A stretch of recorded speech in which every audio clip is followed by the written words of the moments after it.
Hi everyone, this is a new episode of Let's Play Dishonored with the devs. So we are at number 7, I believe. It's going to be the Flooded District. Today we have Harvey Smith, as we usually do. Then we have Dinga Bakaba that you have already seen on the last episode. And now we have Chris Lefaure. Chris Lefaure, who is in a photo booth in the 70s with a... We were making that joke before we started. Anyway, so Chris, you were the artist working on the Flooded District, correct? Yeah, level artist. The level artist, okay. And what does a level artist do exactly?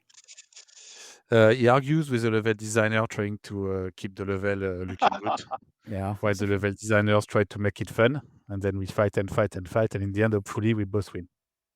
that's it's a pretty accurate description. Yes, in fact, it's a process that we learned from Valve back in the day, and we were stepping on each other's toes, right? And how do you deal with that? And say, well, that's just the way it is. You just integrate it in your process. You have the artists that do their jobs, and then the level designers come in and they break it, and you account for it. And then the artists come back and they break it again, and you account for it. And it was okay. It was an interesting nugget of information for us. Now I'm sure the process have changed, and ours too, by the way. But back then, that's what we did. Okay, so I'm going to switch to the other camera that allows to see the game. There we go. Today we released the first episode of that playthrough, and someone said, "Turn on the rat shadows." And I was like, "What? Do we have that? I forgot we have that option." Oh my god, yeah, that was like a performance-saving option. I totally Yes. forgot about that. So I now seem to recall this was like something that Julian Roby came and said, the producer came and said, we have to turn this off, the shadows, and we were heartbroken. But Julian was like, trust me, no one will notice. And Well, Julian didn't notice. So there we go. Yeah, it's funny though that it's such a specific feature, the rat shadows, that was causing some problems enough that we thought, we might as well have an option for that. Yeah, on Yeah. PC, think it, but on console it was very expensive for the PS3 and the Xbox. The other one. Yeah, because we didn't cheese out. The rats were like, a swarm, and they moved around, and there was some tricks played, but they weren't. You could kill an individual rat, you could possess a rat, etc. Hey, before we really get started here, we should say a huge cultural value of immersive sims, and specifically at Arkane, is level design, of course. And Dana Nightingale couldn't be here today. She had like some sort of conflict, and that's a real shame because there were a few people out there like Christophe Carrier or Joachim or Steve Lee or Monty we talked to yesterday, who just like really focused themselves their whole career as a level designer, understanding that art. And Dana is one of those people for sure. I just wanted to say that Dana made the Flooded District as good as it is, and the Clockwork Mansion later, so. Good point. Thank you for clarifying. Yes, we try our best to invite the original devs, but of course, people being in different countries, different time zones, and their own schedules, it's not easy. So we try to accommodate to the best of our abilities. Maybe when you do Dishonored 2, she can come back for Clockwork Mansion. That could be probably the. That's a possibility. A gift from your friend. The one who talks to you in the dark. So that's the part where, His shrine. Harvey, do you remember what I was telling you last time we played? I was telling you, I remember that at this point, Dowd was cutting the hands of the player and throwing it in the pit. I know you. And but that's not what he does, They're a mystery. right? Because we changed that part. I can't allow that. Yeah, Actually, yeah. Go ahead, on, Dinga. Harvey. No, I remember that the funny part about it was on top of that. After that, you could get back your hand, obviously, but the problem is you could also miss it. It was missable. So we had two different branch depending on whether you took your hand or not. And in one case, you had like Here you a mechanical hand or something. Like it was. Sunny world, Yeah, it was funny. held captive by the man. Yeah, we had the whole idea of like your magic hand with the mark of the outsider. Poisoned you. Originally, when you picked it up, it was gonna like wiggle and reattach itself, but you could miss it, and we were gonna let you do the no powers playthrough for the rest of the game, which we did actually in Dishonored 2. We let you ignore the mark of the outsider. I don't want it again, you know. Maybe not. I think what we liked about that was also the shock value. I mean, this is one of many ideas that did not make it, and then, you know, at the end you gotta decide what your game is, and then that's it forever. But for us, there's all those alternate versions in our minds. And at least 2 of those versions involve cutting a part of Corvo, if I remember correctly. There was another one in the prison in the beginning. The head. The head. Yes. Yeah. Yes, I mentioned this one at the very first episode. We planned to have the player being executed and his head chopped off, and then the outsider would revert time, so that it then now give you another chance or something. But it's not really his role, because he was more of an observer. How many video games have started with an execution? I almost said with an education. By the way, Dowd, it was a fan favorite. We love Dowd, the sort of black-hearted assassin who had deep regret after killing the Empress and seeing that he had really, instead of killing bad people, he had done something very wrong. And he was voiced by Michael Madsen, who died in last year, I think. So he was cool to work with. I remember that puzzle. This is so Valve-y. This is so like Half-Life 2 kind of puzzle, right? I mean, let's admit it. I love that you threw a rock and some debris fell on the rat, and the rat died in front of you. Like that was. Yeah, it feels like one of those where all the systems work in symphony for a moment that really grounds you in the world. Yeah, that and the sound and the visuals. I love this level so much, and I remember when we planned out all the levels, and even we cut some along the way, but one was like a flooded part of town, and I think the reason we did it was there's a conspiracy theory or something in England where if the Thames barrier breaks, then London will flood or something, and so periodically people do a flooded London kind of thing or whatever, and I think that's where we started here. This used to be the banking district. I can't remember what it was called. It had a name besides the flooded district. It was called the something district, and Redshore or something like that, maybe. But anyway, we flooded it, and I just wanted to say, Chris, was there like an architectural inspiration for any of this stuff that you could talk about? The architecture is just the same as much of the city, which is mainly Edinburgh. But for the flooding references, we mostly looked at images from Paris because we had tons of them with people creating some temporary plank pathways on top of water, stuff like that. Well, that's right. You said Edinburgh. I remember the artist took a trip to Edinburgh because they're taking photos of like rough-looking construction workers and things like that for our people. Funnily, my wife visited Edinburgh right now, and I never went there. I remember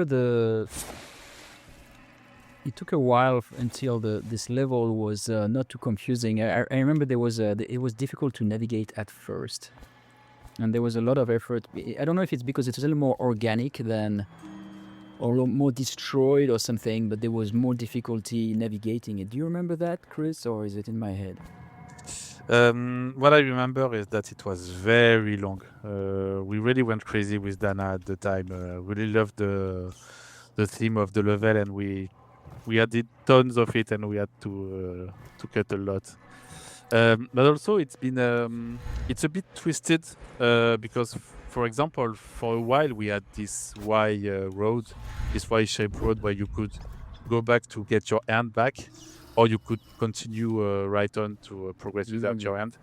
And the change happens so late that we kind of keep the layout of the level without the function. So at the end of this road is the why that we planned on using to let the player choose go without your hand or go back to your hand.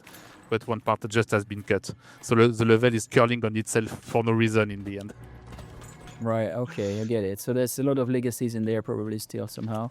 Yeah, but I personally was okay with it because considering when it happens and the story, I thought it was cool that you lose reference, and you feel lost because everything changed at this moment in Sometimes, you do things because of a legacy, and sometimes it leads to something amazing, even though the original reason for doing that thing is not there anymore. It's like a little wrinkle in your story or in your level design. We talk often about European cities and how there are layers and layers of visual history about what used to be here, and when this culture held control over it, and then this got converted from something industrial, gentrified, and it adds to that, I think, actually. A little detail, because I know that you're probably not going to do the DLC on this run, but this area here, Oh my god, I've been owned. yeah, some might remember that this little area is the one we used as the basis for the Dunwall City Trial back alley brawl. So it's funny to see it. I actually completely forgot that it was as is because I played Dunwall City Trials recently because someone, a friend from the Philippines, sent me a message about how much of a monster I was because I was responsible for it being so difficult, the challenges. And I was like, it was a team effort. I don't know, but so I played it again, and yeah, it was tough, but it's funny seeing how different it looks, even though it's the same plaza. Hey, something to point out here before Raph gets killed again is when you Check this out, man. It took a long.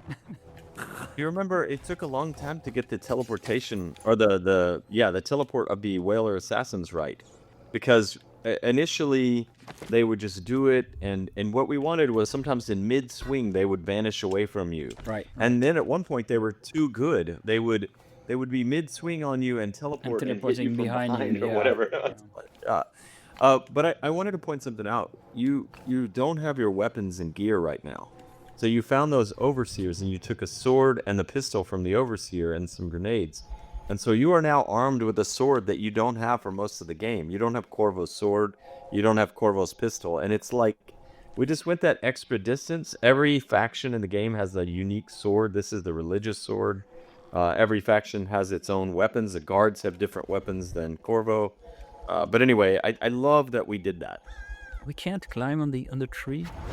Oh god, alright, let me reload that. No, I hear you, but at least I have my hand. Even if it's not my real sword. No, and if you remember the very first room, there is one dead overseer with the sword that you picked up, and there is also a whaler sword, and that was like a little way of saying, hey, pick your poison. Which one do you prefer?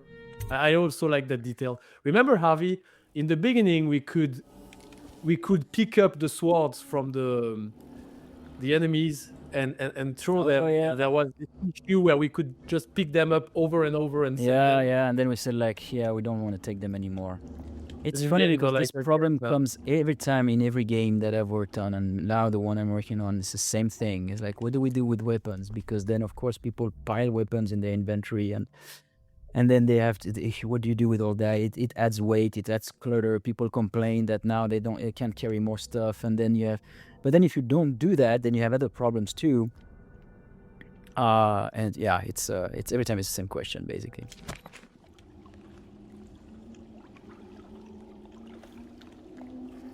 Fun fact about the chains, because we are seeing a climbing chain up there.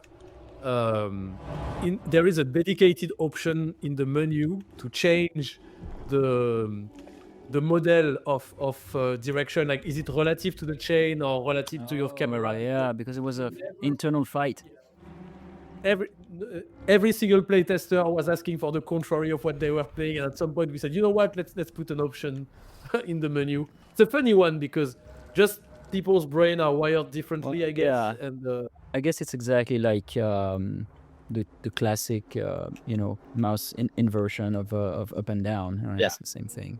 Did you cut your teeth on a flight sim or on a shooter? Yeah, that's right. That's right. I was that flight sim guy for a long time. Like when I was playing first person shooters, I was used to pull the mouse to look up, and then I lost that habit over time. Oh shit. All right. Yes. You know, we even with Blink upgraded, we try never to use invisible walls.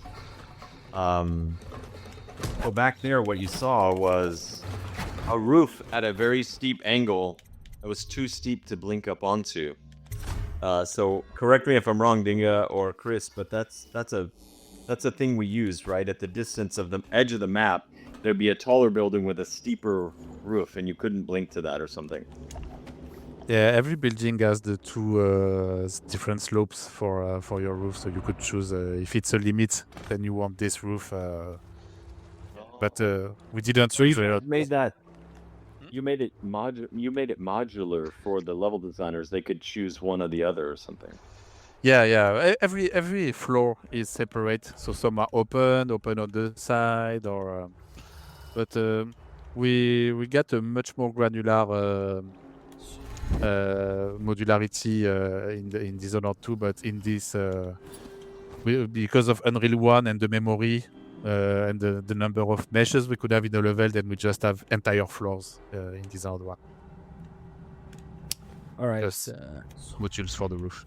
Do you think I can do a double jump and then blink on this thing over there? No. I don't know how. I love the whole practice of making something beautiful and then making it fucked up is really cool. Please enter a Building about that. I have no idea how I'm holding on this thing. yeah, he's like standing on one foot on this part there, and it's like, oh, Trying to make it to something, but this guy is gonna see me. Where is he? And I thought the speedrunners did this level dirty. Oh god. The speedrun were awful. I was expecting them, and it was awful. It was a level you see the list in the speedrun. Oh god, I got caught again. Okay, that's one less. Shit. And they were an absolute pain in the ass to fight. Give me some guns. yeah, we are at this point of the game where enemies are going to give you a hard time, definitely. And it's cool because first of all, thematically, those were this is the gang that killed Jessamine, so Yeah, they have to be badasses. yeah, they have to be pain in the ass. Something here that I missed. And also, it's more or less the first time that you're fighting against another assassin. So you're like, by the time where you have preyed on people, it's nice to also have enemies that can at least make you feel, I have to think about what I'm doing. Yeah. All the loyalists sending you after assassination targets was kind of the warm-up for going after the loyalists, so the game gets harder after that. Also, by the way, I noticed you just picked up schematics, and an important note about the tall boys. But I forgot, all through the game we put down schematics for upgrades. Sorry if I'm distracted in my playthrough. Summon rats with shadows. They have shadows. They cannot compete with rats with shadows. I mean, there is a rat tunnel, by the way. Possess a rat. Possess the dog. Possess the dog. Possess the dog. You're right. I can. Oh no. No, you cannot possess the dog anymore. Not this dog. Not this dog. Dog. Voilà.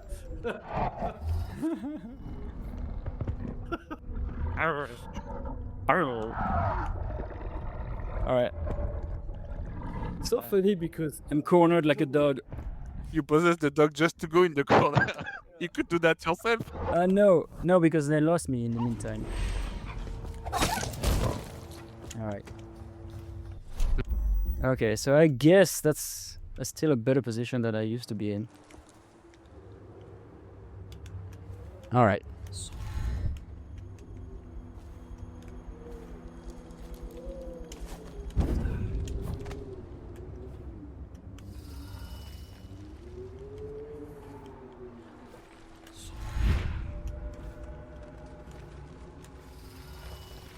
Dodds base. Oh, there we go, here. Oh.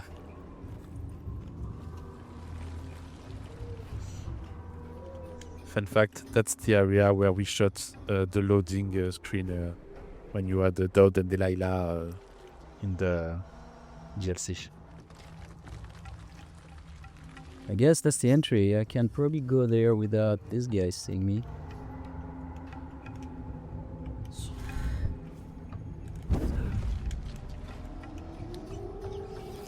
So, fun fact about Dana. Should we tell that story where there was a long time ago when Arx Fatalis was being made?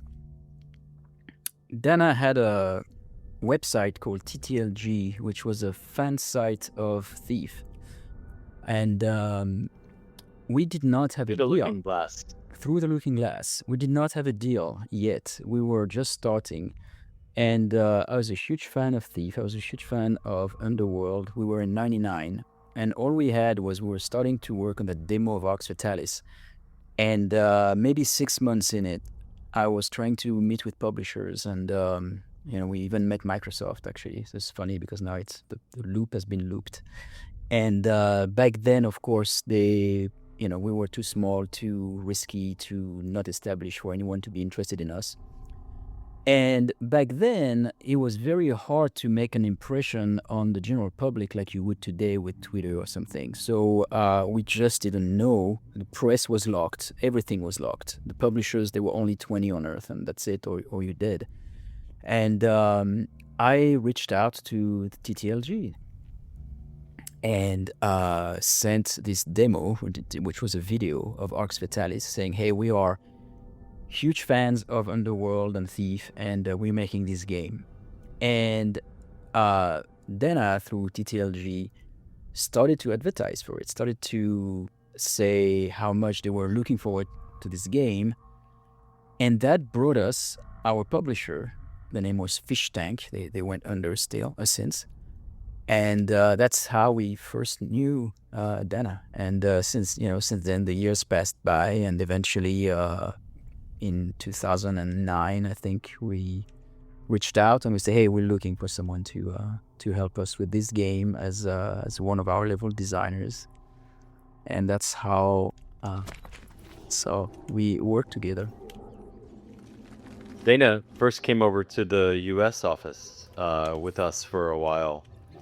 By the way, Raph, I love the story of you going to the basement of the German publisher guy for Fish Tank, and a very creepy vibe, going downstairs to sign the deal finally, and he had all these identical metal cabinets with champagne in them. He opened one and it just had champagne bottles, and he took one bottle out and opened it and said, now we drink, we celebrate. I love this story. Yeah. We'd love to know what happened to that guy. It was nice, actually. When he did the last bottle of champagne, he just jumped off the building.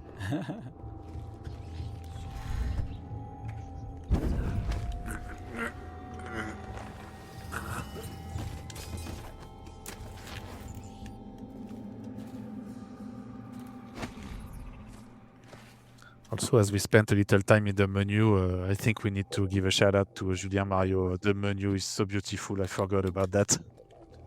Hey, Chris, I was, you know what? Craziness. I was literally thinking about Julien Mario at this exact moment, because probably I was seeing the UI and stuff. But yes, this game before and after Julien Mario, not the same identity. He really knocked it out of the park, or whatever you say in the US with the UI for this game.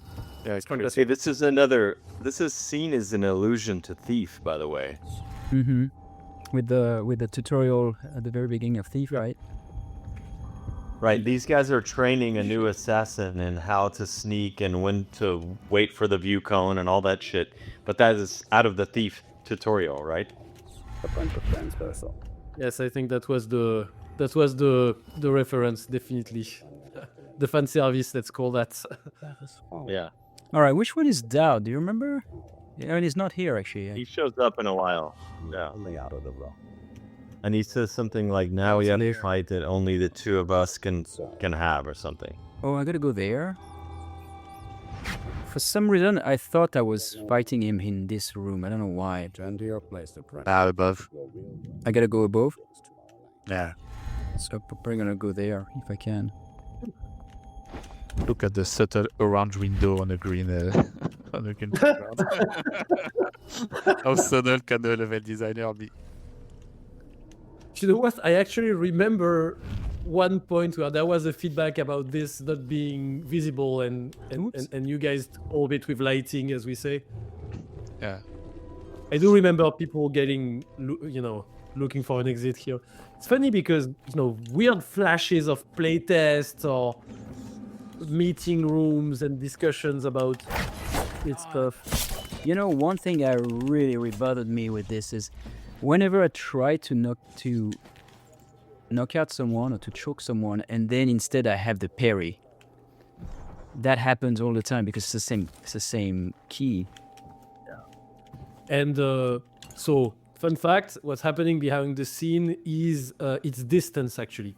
It's basically that like a few centimeters. Yeah, I'm a little too far. Yeah. Just move by 1 inch between the moment where the prompt appears and when it disappears.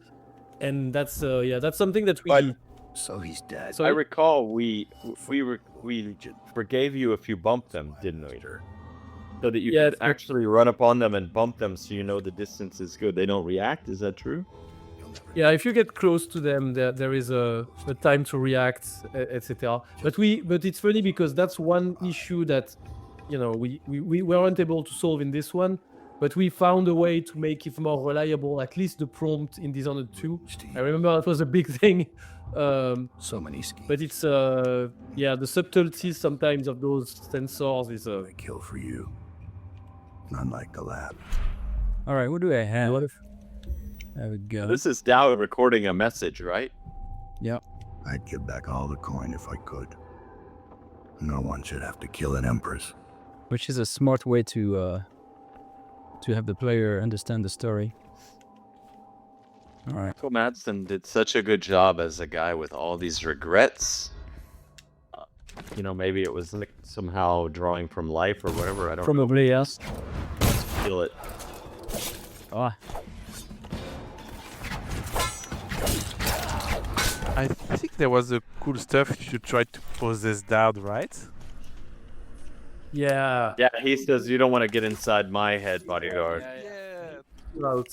There was special dialogue if you tried that. That's so cool. I have to do this alone. I don't have more health. Kill two. I did have one. Yeah, so bend time doesn't work on him. This is the problem we always had in a game where you can next stab anyone you sneak up on for the bosses. Yeah. Or anybody interesting, like Delilah or Dowd or somebody, Granny Rags. We had to do all these special things because we didn't want to just give them 1,000 hit points or make them immune or something lame like that. Yeah, and it's still a problem nowadays. Every time there's a boss. I think I remember at the time Dark Messiah, which is old stuff. You could backstab the last boss, but you had to do some crazy path around that was like 15 minutes of sneaking before you could backstab him. If you did that, you deserve it, I guess. Yeah, that's it. That was epic in its own manner. It's not your place to be here. Go.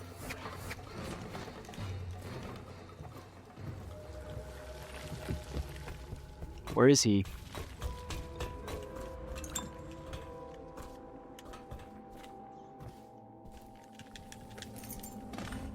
There's a great villain lair. This little blue lit area where Dowd's little headquarters is. It's fantastic, I think. The lighting is good. Maps and the targets. Yeah.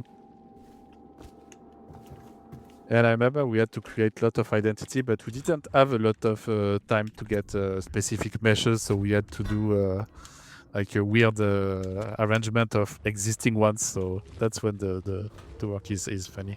What we call the set dressing. Yeah, I have one more surprise. crazy set dressing. I asked for my life. When I killed your empress and took her daughter, something broke inside me. Now I see the design on the back of your hand. Am I going full chaos or am I gonna? All I've done. The years of I mean, the right it's more interesting to spare him, in my opinion. drive it between the ribs. But the artists are so good, man. The scene where Dowd is, wounded and begging for his life or whatever. The Empress is visible in the background. I mean, it's just like, this is cool. To kill him and return the next. I remember. Yeah, it was a happy accident showed the way, and then we made sure the happy accident happened. Somehow important. So often the case. Yeah. Art is really about trying to provoke and then follow the happy accidents. True. More than you have, or much less. Now I want nothing but to leave this city. I'm just looking at I'm playing with the look at. Those who reside here. I've had enough killing, so my life is in your. Character model of his face is really so good. All those years later, he's like, there is life there. Mm-hmm.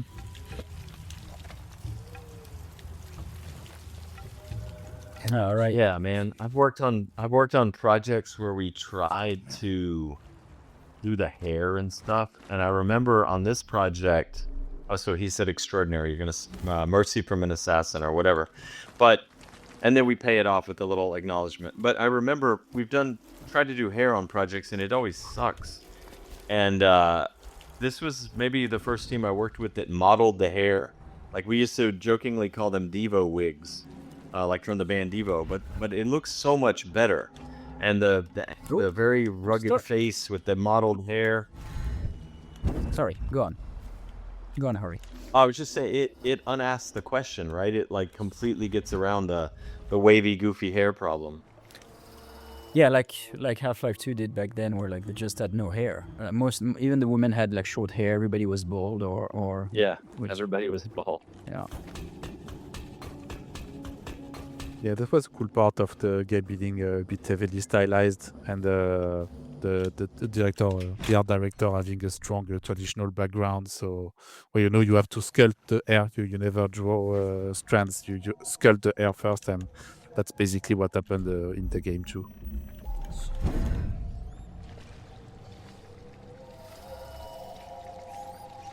Okay, my gear is somewhere over there, but I don't know where.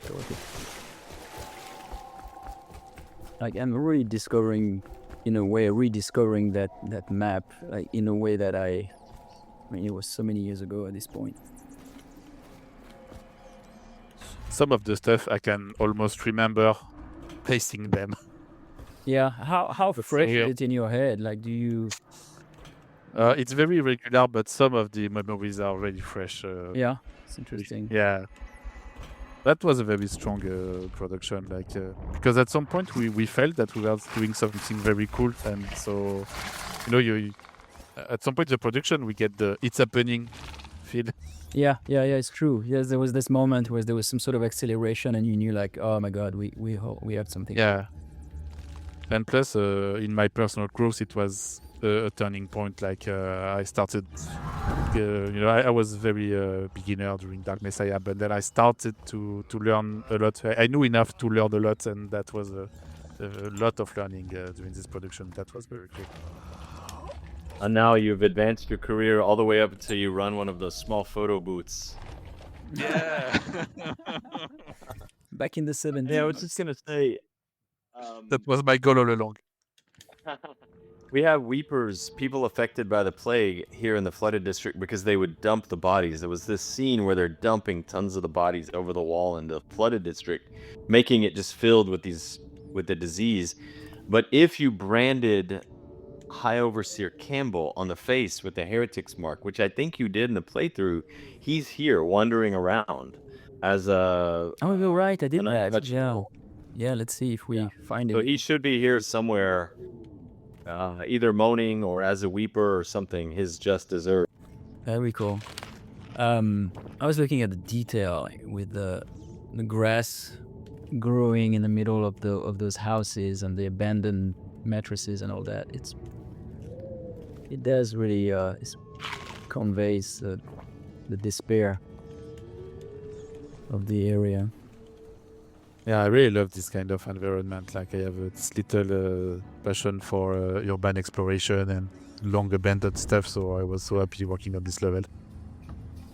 My gear is over there. Yeah, I guess we thought, man, it would really suck to play without powers for so long. So I remember there was this stuff that said, but when the player will be swimming, he will just have one head. That will look goofy. This very specific argument has been told. yeah. Can you stop? Yeah. Can you stop?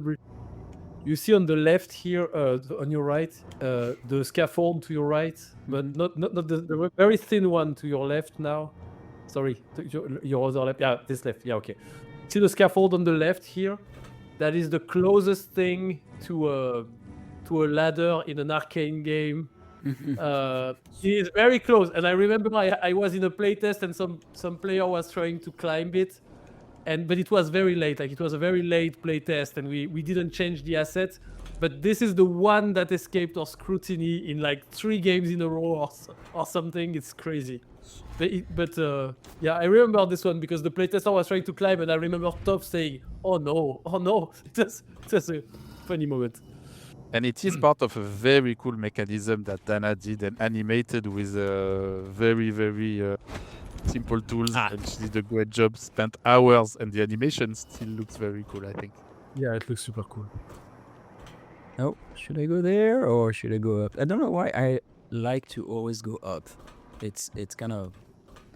The game always encourages people to go up. Oh, this is the mechanism you're talking about. Back where Raph came from, you can get the power on and turn the wheel, and all of the the fire escape catwalks move into place, so you can easily go at the wall. And the pipe. So Raph, you could go back and activate that. Where that? Yeah. Where is that? But I think you need a battery. Oh. Just probably. I think the batteries are further.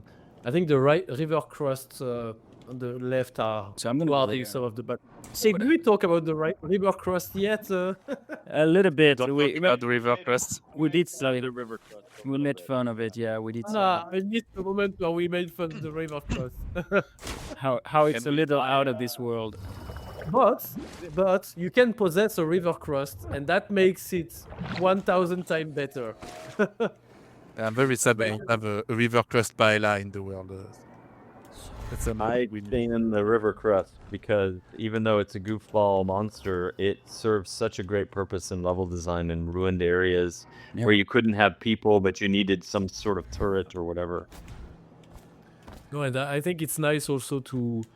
One of the things that establish, like, this is not your world, this is another world. And I like those details. That it's not just alternate history, it's another world. It's a complete branch where we have the bull, the buffalo on the wall with the sharp teeth, it's... It's something cool that the art director insisted on that everything should be Dishonored. And you could take a random screenshot and it's Dishonored. There is something that's designed to be Dishonored. So that is a really cool way to think about visual world building, I think. I can hear them. All right, any ideas, guys?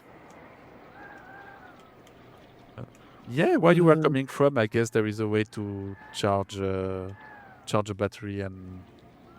So what do you mean by where I'm coming from? Over there? You see on the right where the river crusts are? If you go where that thing hangs down, if you go back up there, I think you can get to the mechanism and see the cool animation on the wall. They're going to shoot you. I know.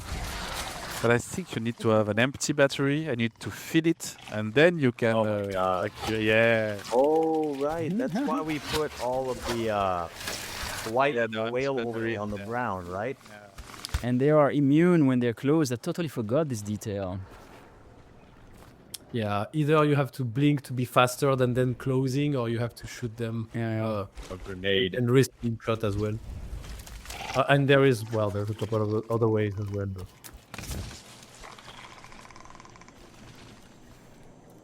What do we have here? So that's going back there, I guess? No? See the white streaks on the ground is the charged whale oil, the processed whale oil, so you could fill the tank back there. Yeah, that looks good over there. Yeah, that is a tank. That's a dispenser. Yeah, you can get the empty one and then charge it. Got it. And Now I know. Yes. Power back. I It over there. To your left. Yeah, when I think about it, we oriented them the other way. That Yeah, was- yeah. This kind of little adventure game layer thing, we always loved it at Arkane. Because part of our stuff is shooter, part of it is RPG, but very much adventure game somewhere in the middle there. Now watch the wall. And then every time we put the lever in front of the thing that you have to watch. Yep. Of course we do. It's a bit of a little rule. Okay, got it. That was very clever scripting. You can see, you can maybe see the premises of the, Dana's passion for moving architecture. And this little walkway reminds me of Portal so much, another favorite game of all time, Okay. The chain you want. To which there is a small Easter egg in the Houndspit pub. Ah, that's what we were talking about. That's right. Yeah. Yeah. On that brick wall, there's like a... We were wondering if it was... So was experimenting. Yeah.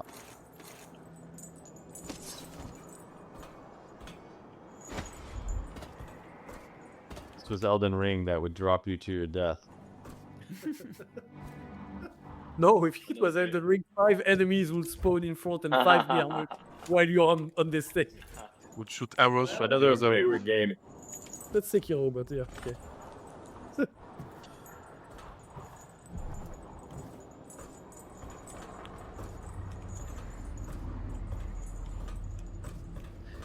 I remember also in the beginning, all these pickups. In the beginning, we had some systems with all those, processed whale oil and tin, etc. In the beginning, it was used to craft, and I remember the decision at one point to just simplify it and make it all money, pickups. And it's cool because I don't think that if we, like as we were saying earlier, sometimes you go to a direction and then you change, and it's. But I don't think that if we didn't go to that initial direction with the crafting system, we would have had as many, valuable pickups, because there is a lot in this game, and they are all different and they all tell a cool story about the world, etc. So that's also a happy accident, I would say. Yeah. Do you guys remember? I'm supposed to find another tank here, but I don't know where the tank is. Yeah, there was some breakable. There was a breakable somewhere? Yeah, on top of here, behind the Oh. tent. Yeah, the planks. Just above.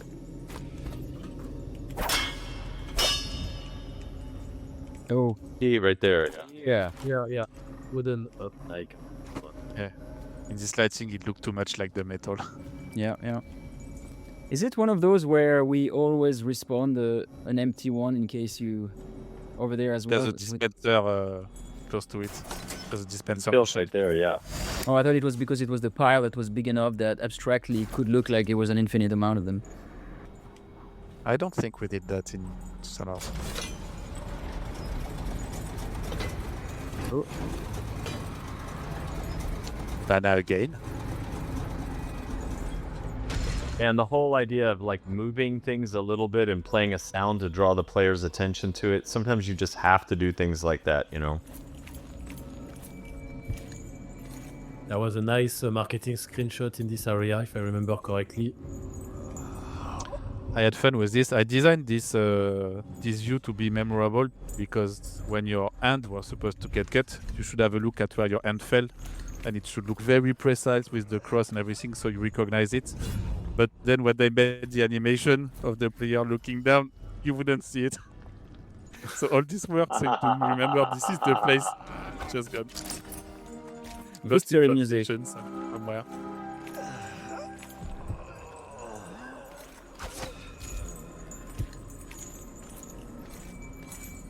Oh, there was a wheel to open. Yeah, I think you have a shortcut to get to. This wheel Where's the wheel? up There. one floor. Oh, isn't that... No, that's an overseer. Or Like an overseer, Right, right? it does look like. Like overseer guy. that Campbell? No, I don't think so. Maybe Campbell, I don't know. Yeah, it was its. I think it was its small face. Yeah. If so, it's a weeper with the mark of the outsider on his face. All right, I wanna go see. I bet it's him. That's the silhouette. You see him? I don't think there is a lot more. Oh, that's him. That's him. That's so him. Look at this guy. It's him. Can we zoom in? Do we have a spyglass? I can't. And yeah, but I don't have it. No, because you have to buy it. Oh, okay. You have to buy the unlock, right? We're so cheap. We were kind of cheap, yeah. Okay, so I gotta go back there. Funny because all the level designers had their, Oh god. had their work. And I remember there was this joke about Johan Sake, who I think you had for the bridge mission probably. That Johan Sake was the one who was not happy to give ammo and money to the players, so he was the cheap level designer. It's true, he has that reputation still today. Ah, bah voilà, tu vois.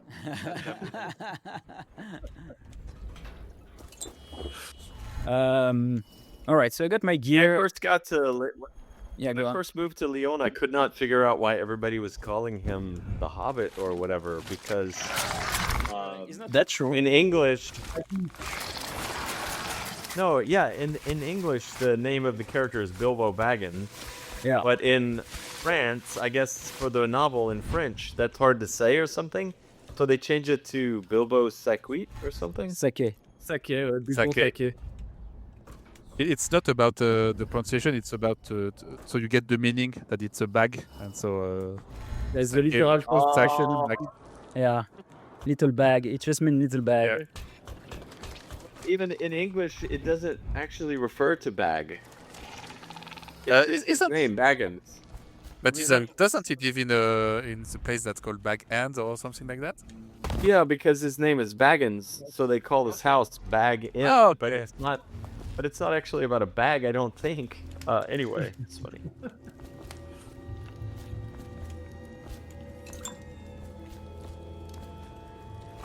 But there's the name, but he also looks a bit like a hobbit. So you have to. I mean, he's the guy who was walking barefoot in the open space for years. So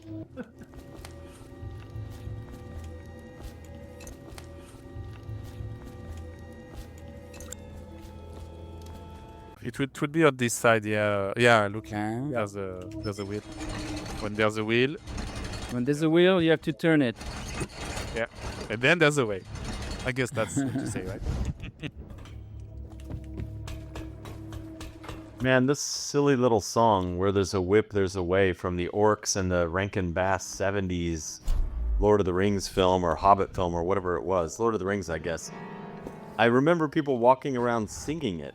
Like, I don't know who it was, but like, I think that's what you're alluding to, right? Oh, not sure. No, it's just a saying, I guess. I did not have this song in mind. Where there's a whip, there's a way. Like, I thought that was... No. Maybe it was Raph singing it. Maybe. oh no, sure. Not me.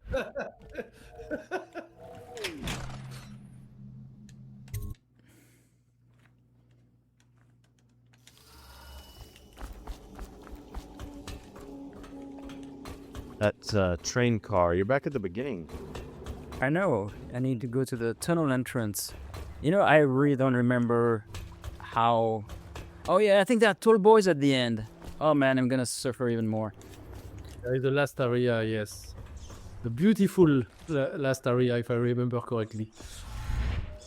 We And the cool I trick. cannot go there, only. We made the cool trick for the, to get the feeling that you're coming back to the real world. Like all the district is greenish, which is Oh no. unique. And you have a moment where it will turn blue when you get in the last area, and that was the trick hard to pull off. Okay, 3 is too much. He's a proud. And there's not even a dog. It's not like It's not even a dog to possess and go. providential dog. So sad. Maybe there was a fish though in the water, but I don't know. Yeah, who knows? Hopefully, something can save me. I think you have a potion left.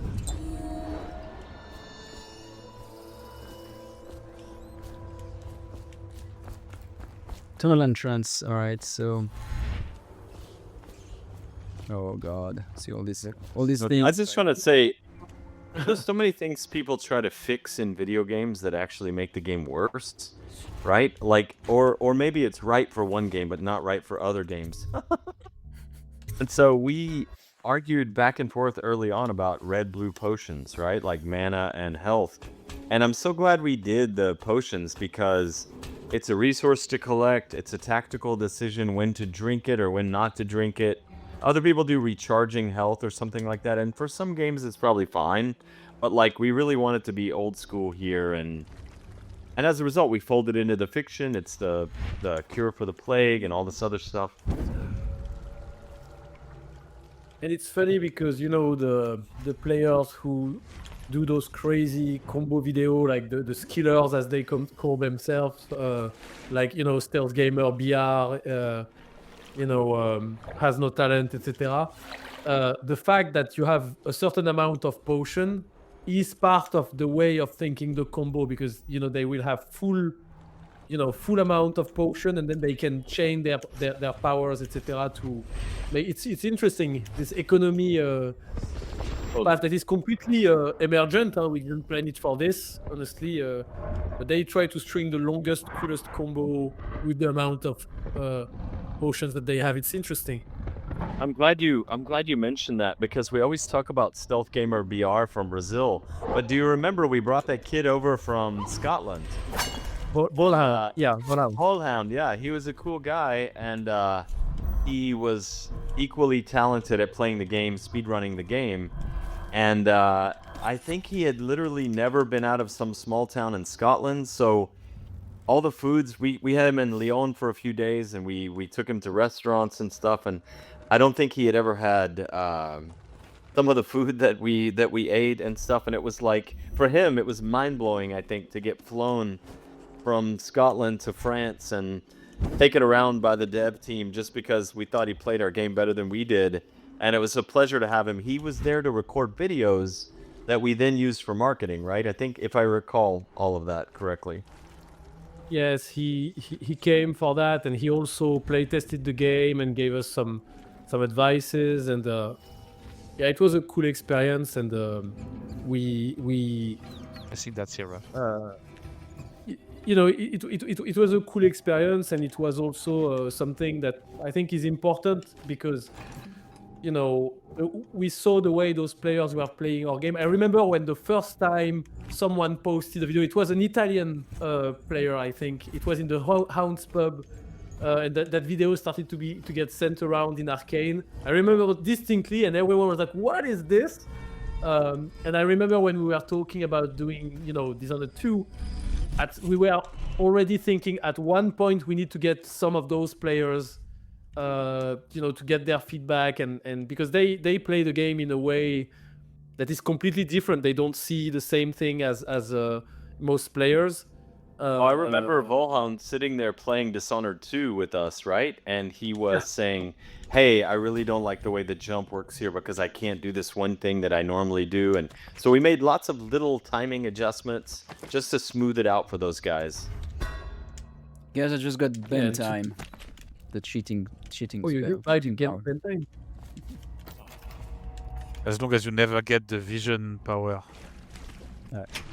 That's the one I never get. Bane of the artist.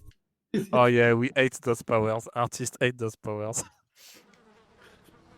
This is the make the world look ugly power. And some people just turn it on and leave it on, you know? So we were constantly trying to figure out how not to do the Batman thing where this power is on all the time and the world doesn't look good. That's why it costs mana and it's not free if you wonder, obviously.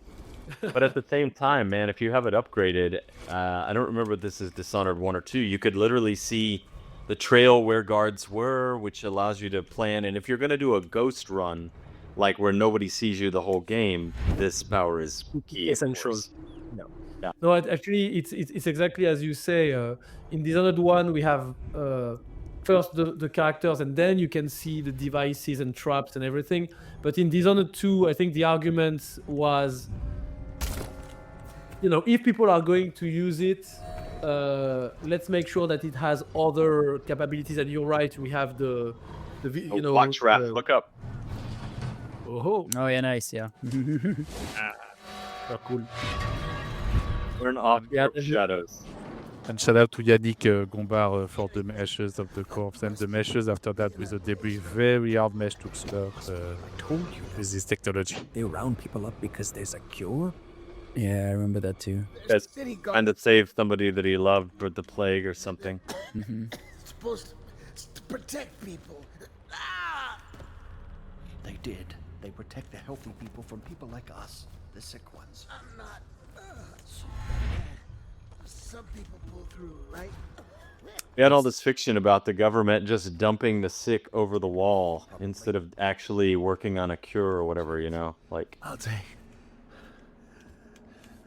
It'd be terrible in the real world if your government ever got so corrupt that they fired all the experts and just started running things like Banana Republic.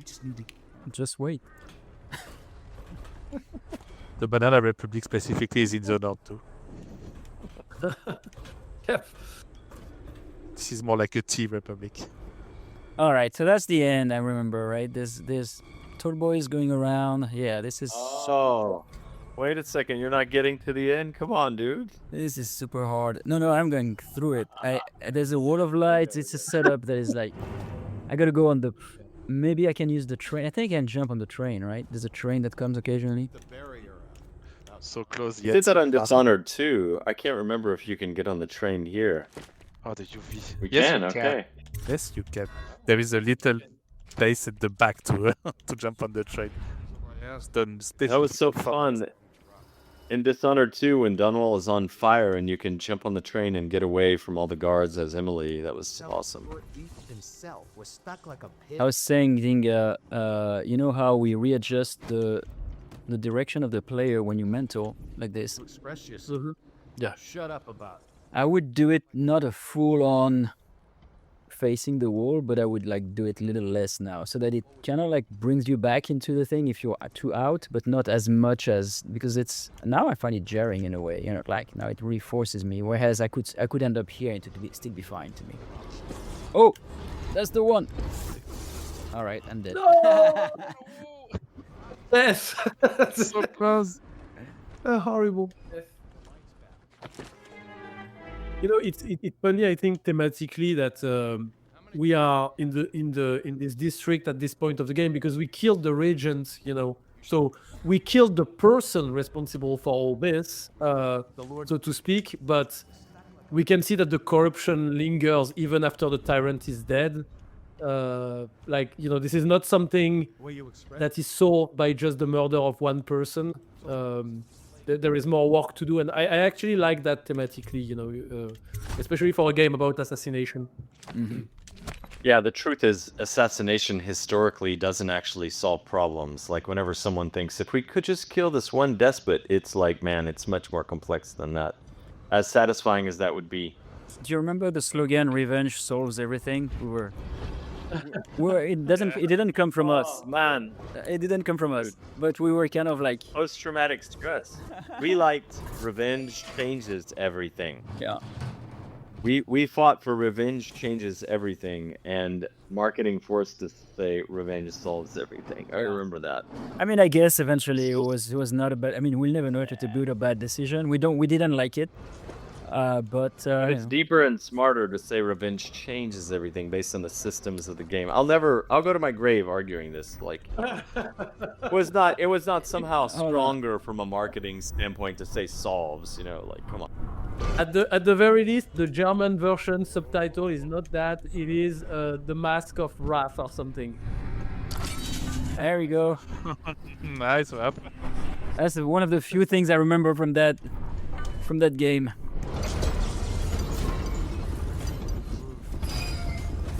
Okay, so Flex, yeah. At least remembrance. so what do we do now? I gotta go under, I guess. Oh yes, I gotta. Now you throw a well-oiled battery as those guys. That's what. Oh, you drop assassinate. That's what. Right. That's easy. Oh, that would be epic if I could do this. Oh yeah. I'll try. I'm gonna save first because, of course, I'm gonna fail 6 or 7 times. It's worth it.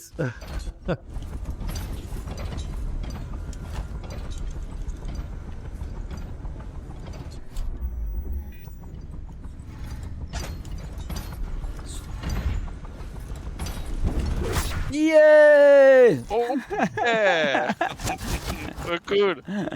Achievement. All right, now I die because there's another Now you one. die. I regret nothing. I regret exactly. I love throwing the sticky grenades and hitting. Oh, there are 3 of them. I thought there were 2 of them. Yeah. Oh, you should have tried to dig kill one of them. All right, Those all right. crazy kids. Let's try to remember. So now I gotta go on the other side of this thing. So hold on.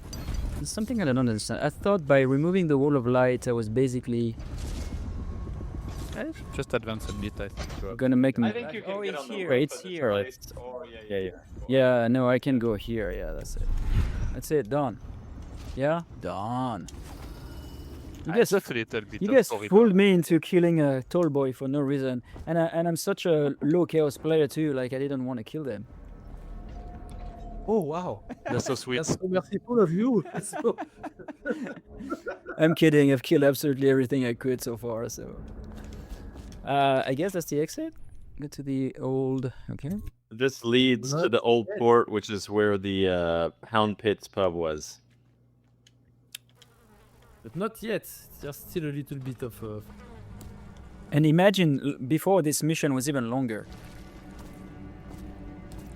Yeah, Wasn't there a lame? moment It where- felt lame to just like have a door that opened to the alley behind the pub, and instead, like, we want to imply. That's why the load text said you wind your way back to the pub. We wanted to imply that the city is big. We were constantly trying to make the illusion that the city was big. Wait, I'm suddenly having a flash of memory. Is it here or is it elsewhere that we can see Granny Rags? And is it here? No, I don't think so. Granny Rags. No, is there here? was a way coming back. There was a way coming back from the brothel or something that you encounter her. Is that what you're remembering? Yeah, when she's cooking. She wants to cook Slack Joe or something like that. There was some cliches of. That's true. Oh yeah, that's. Where did he? Where she is? Who came? I can't remember. Yeah, it's I think maybe. Ricardo put a lot of effort into that character Slackjaw, and we all loved him as a Gangs of New York Very kind of Granny Rags. inspired guy. Yeah.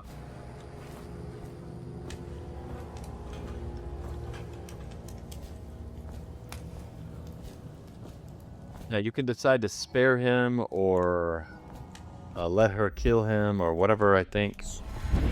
On the month of nets. Yeah, you're right. It's in streets. I don't believe When you come back to Clavering Boulevard, I think. Feels like I don't know why it feels like a Deus Ex moment where you go back into the slumbers of the of the city, and you have Yes. You say. the civilians. Now they're blocking me though. You come back into the. You walk on their head. Oh god. You come back into the most ruined, unfortunate part of the city and rob these poor people and step on their heads. Step on their heads. And you try to go all There's a Mario room? Bros on them. They're not mushrooms, right? I think there was a rule behind you. Down. Yeah.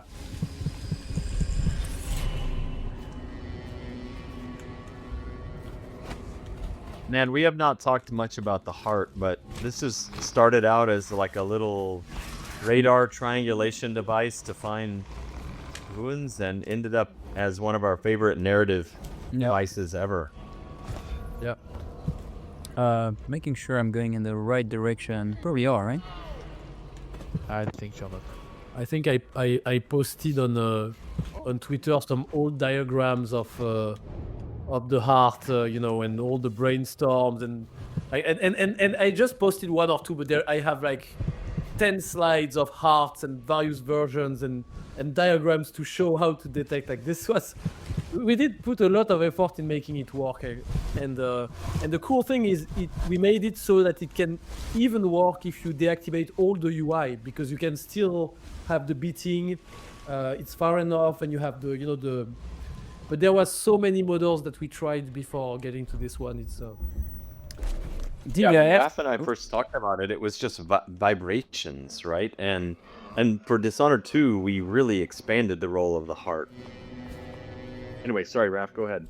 No, I wanted to ask Dinga about the language for, because you are the one who did the power sounds, the kohayes or whatever you say when you possess. the voice. What are the words you said? Do you remember them? Yeah, I mean, it was. I remember because you wanted in the beginning. It was. I don't remember what it was, but it was just SFX. And at some point, I remember you suggested, "Hey guys, do you want to do something and some weird voices with weird, sounds?" And I remember we sat down with Thomas Mitton, who was the sound designer, and basically the way I probably still have my notes because I keep all my notebooks. I should try to find them, but I wrote some things that were part.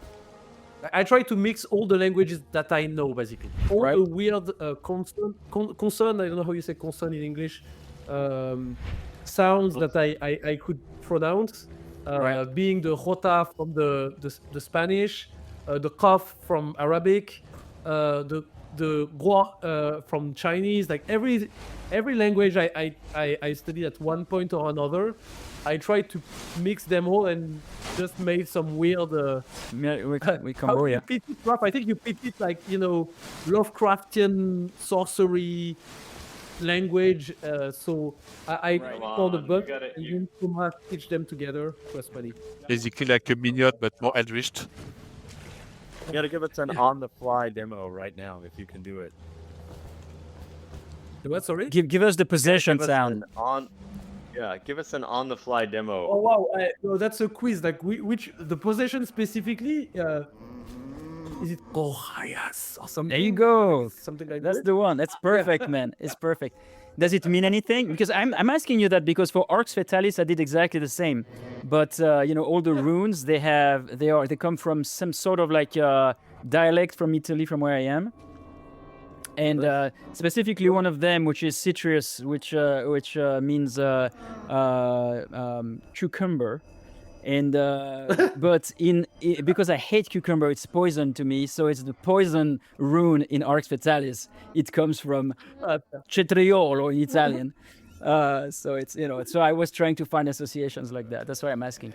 Look, I can't find to save the life of me. I can't escape this thing. Like what am I doing wrong? This is where you started from.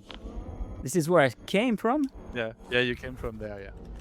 How is my head so fucked up that I can't remember that? So I just did a U-turn without realizing. Is that what you're saying? Yeah, when you jumped on this people's head, you Kid, Mario jumping. Okay. when you get those combas, you can do that. Yeah, see, that's what happened when you talk and play at the same time. By the way, I realize how much this is a skill. talking and playing at the same time. And now when I see, I finally realize what those YouTubers are truly doing, because I never realized how impossible it is to do that. It's like having two different brains. It is a skill, and what I was thinking is we've done maybe 6 of these videos, and I'm exhausted from it already. Yeah. You do Dishonored 2, and we do that again. This time you play, because Dishonored 2 is even harder than Dishonored 1. So. We also have the grandfather mode, though. We need the grandfather mode, man, because we are grandfathers. Mode. Well, not really, not literally, but I mean, I might be at some point, because my son is 24 now. Sewer exit. Wow. Yeah, right. Did I? Okay, so I have to go here, right? You can't. Don't tell me that's not true. Okay. Go on that pipe over there. Yeah.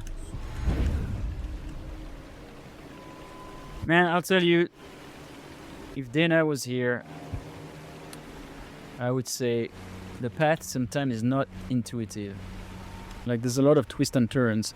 What am I supposed to go here? Like, am I supposed to drive on here? I think the sewers are not Dana. I think the sewers are a mix of Johan Sake and Damien Laurent for the arts.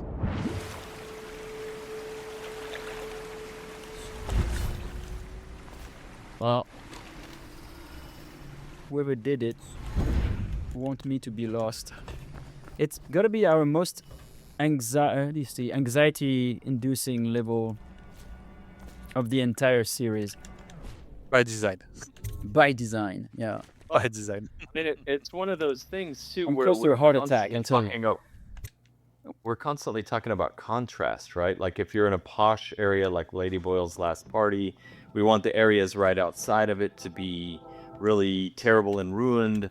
If you're in a religious area one moment, a prison the next moment, and so the flooded district was really, the bridge in the flooded district served a purpose, by being so different.